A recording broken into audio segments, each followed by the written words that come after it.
दयानदी में बन्या जल प्रवाहित होइछि विपद संकेत 3.99 मिमी थिबा बेले वर्तमान 3.88 मिमी जल प्रवाहित होइछि।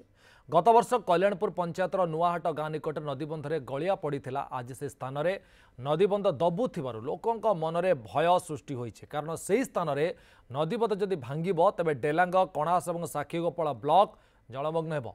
निम्नमानर काम जोगे एभଳି परिस्थिति उपजुथिबा ग्रामवासी अभियोग करिसेंति।